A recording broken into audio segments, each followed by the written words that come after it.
બધા દુઃખો દૂર થઈ જાય. માત્ર ચહેરા ઉપર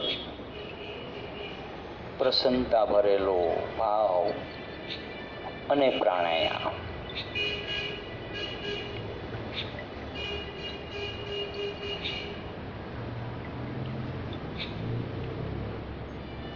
ચહેરા ઉપરની આખી એક કોમળતા બદલાઈ જાય છે.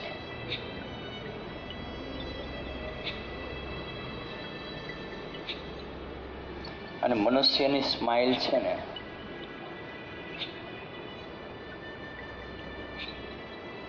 એ એના સુખનું પ્રતીક છે.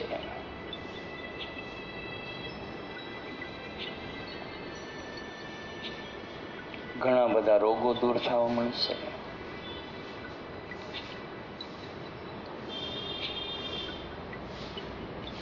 સ્મિત અને પ્રાણાયામ બહુ ગહેરો સંબંધ છે. પતંજલિ ઋષિ હંમેશા એમ કહેતા હતા કે ચહેરા ઉપરનું મુસ્કાન જાળવી રાખો.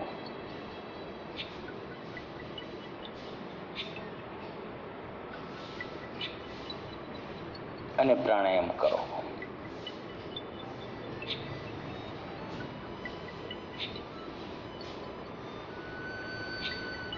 આપણે કારણ વગરના ટેન્શન ભરેલા જીવન જીવતા હોય છે જેનું કોઈ કારણ નથી હોતું. ઘણી બધી સમસ્યાઓ આપણી પોતાની ઊભી કરેલી હોય છે જેનું કોઈ કારણ નથી હોતું. દુનિયાને પકડવાથી કંઈ નહીં મળે. તમારી જાતને પકડી લ્યો.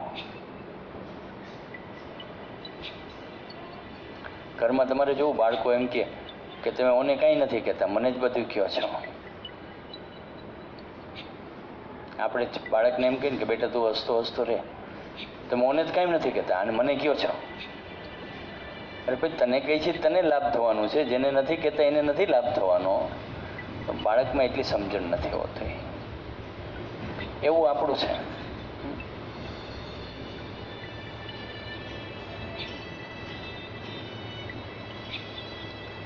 માની લો ઘણી વાર હું અહીં કોઈ બહેનોને સૂચના આપતો હોઉં ને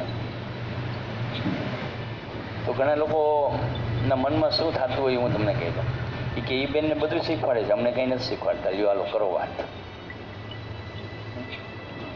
મને તરત બીજા માણસના ભાવની ખબર પડી જાય કે મનમાં આવું વિચારવા માંડ્યા છે. એને જ બધું કીધા કરે છે, મને કંઈ કહેતા જ નથી. અને ઓલા માણસને શું થાય ખબર છે? એ પાછા એમ કે મને જ કહે છે, આ બીજાને કેમ સૂચના નથી આપતા. મારે તો બે બાજુથી હલવાનો. મારી સમસ્યા બે બાજુથી. પાછળ જાઉં તો ખાય છે ને આગળ જાઉં તો કૂવો છે. પડું તો હું જ પડું. એક બાજુ કૂવો ને એક બાજુ ખાય.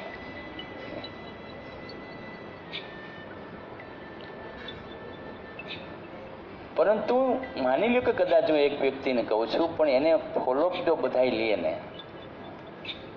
તેનો લાભ બધાને મળે.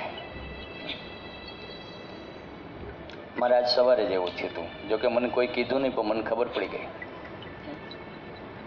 સૂર્ય નમસ્કારનો 5 નંબરનો સ્ટેપ 30 કાઉન્ટમાં આપણે કરાવીએ છીએ. 2-3 લોકોને મેં બહુ સૂચના આપી ને તે રિહાઈ ગયા. કાયદેસર નહીં, પણ આમ થોડા થોડા. અને બીજા બધાને એમ થયું કે અમને કહેતા નથી, અમારી ભૂલ થાય છે કે નહીં જોઈને જરાય કહેતા નથી. તો હું આ બેમાંથી નવરો થાવ તમને કહું ને, જ્યાં સુધી બેમાંથી નવરો ન થાવ ત્યાં સુધી કેમ કહું? કારણ કે ત્યાં જ મારી ગાડી અટકી જતી હોય. તો આજ સવારનો દાખલો છે. એમાં એક બેન તો યોગ કરતા બંધ, સૂર્ય નમસ્કાર કરતા બંધ થઈ ગયા, બે ગયા. એકચ્યુઅલી એમનાથી થતું નહોતું, એ તો મને ખ્યાલ આવ્યો. પણ મેં કેમ પરાણે કીધું તું એમ થાય એટલું કરો.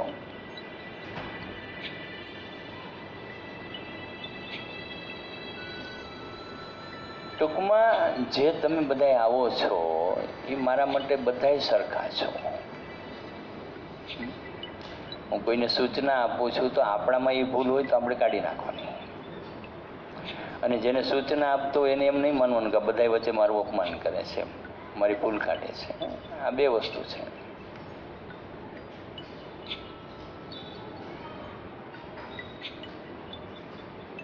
એક બે બહેનો હજી ગંભીર છે, સુધારી લો.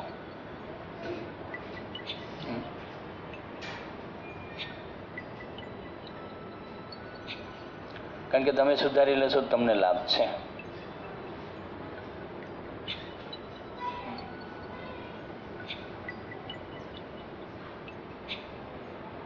આમાં 4-5 બહેનો એવા છે જેને કેવું જ નથી પડે.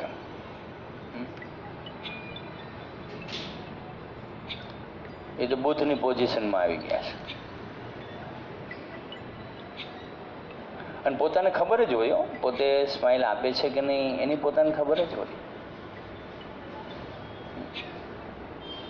પણ સંકોચ થતો હોય અંદરથી કે આપણે સ્માઇલ આપશું તો કેવા લાગશે, હોય આપણી આંખો બંધ છે, આમાં વરણ જેવું લાગે એવું. આપણી આંખો ખુલ્લી હોય તો આપણે ઉપાધિ કરવાની કે આપણે આમાં કોઈ જોવે છે કે નહીં. તો હું યુવાન હતો તો એ વખતે ઘણીવાર, પહેલાં તો સાયકલ હતી, પછી સ્કૂટર હતું, તો હું સ્કૂટર પર નીકળતા ઘણીવાર મને વિચાર આવે કે ચાલો થોડી સ્માઇલ આપીએ. તો કેટલાય મારે સામું જોવે એટલે હું કહું હા કેમ મારે સામું જોવે છે, પાછો ચહેરો ગંભીર કરી દો. સંકોચ થાય. હવે નથી સંકોચ થતો. સ્માઇલ રાખવી છે તો રાખવી જ છે. આમાં માણસ જે માર્કિંગ કરે તે એ કરે, એમાં આપણું શું જાય. કે ગામ હાટું થઈને કંઈ ઘર થોડું બારી નખાય છે. તો એવો જ એક પ્રસંગ મેં ઘણી વાર કીધો છે, આજ ફરીને રિપીટ કરતો. કબીર સાહેબના જીવનનો પ્રસંગ છે, બહુ નાનો છે, ખાલી એમનું એક દોહો છે. એ દોહા ઉપર મોટું ઘમાસાણ મહાયુદ્ધ થઈ ગયું, વૈચારિક યુદ્ધ, શારીરિક નહીં. કે એકવાર કબીર સાહેબ પોતે પ્રવચન કરતા હતા પોતાના ફળિયામાં બેઠા બેઠા.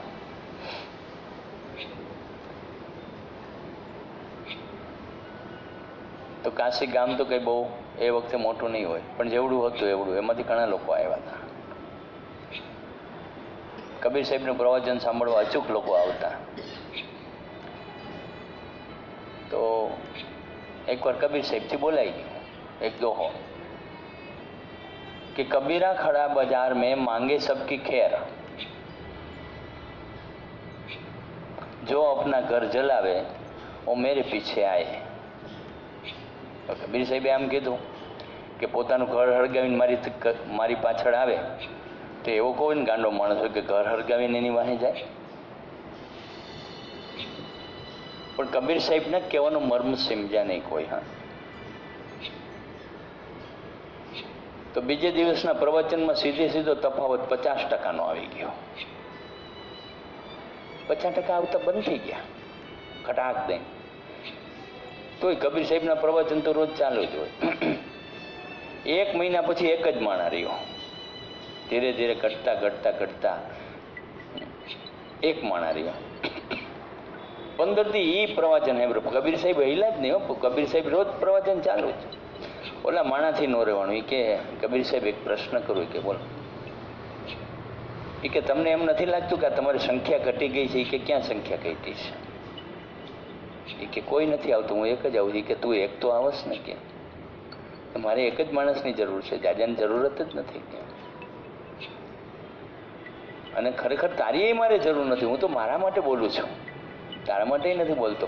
પણ તું સાંભળી જા અને તું એનું અનુકરણ કર અને તને લાભ થઈ જાય તો મને કોઈ વાંધો નથી.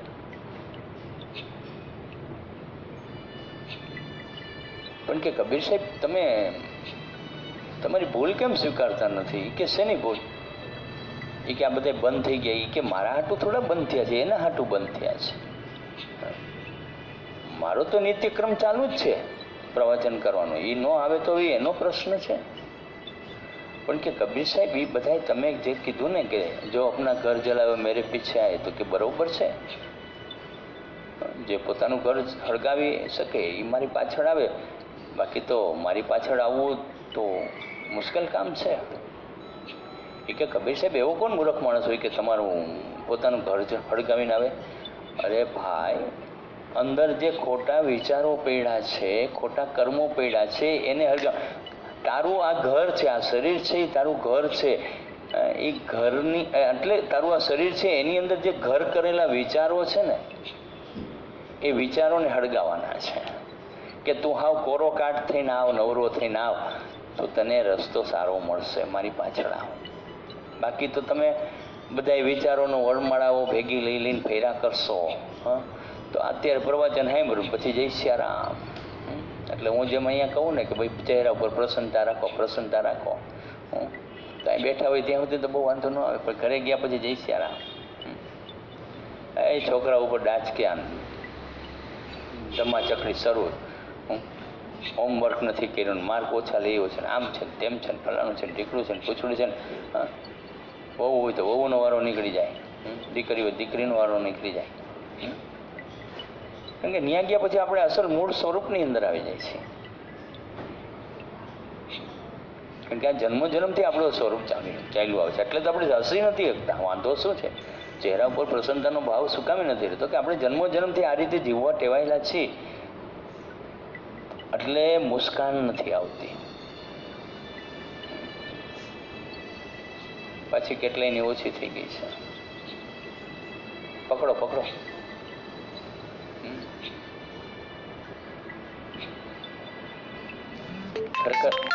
ખરેખર આવા ચહેરાએ તમારા ઘરમાં રહેશો ને તો બધા તમારી ઉપર બહુ ખુશ થઈ જશે. તમે કલ્પના નહીં કરી હોય એટલી બધી તમારી સાથે લાગણીથી વર્તવા મળશે બધા.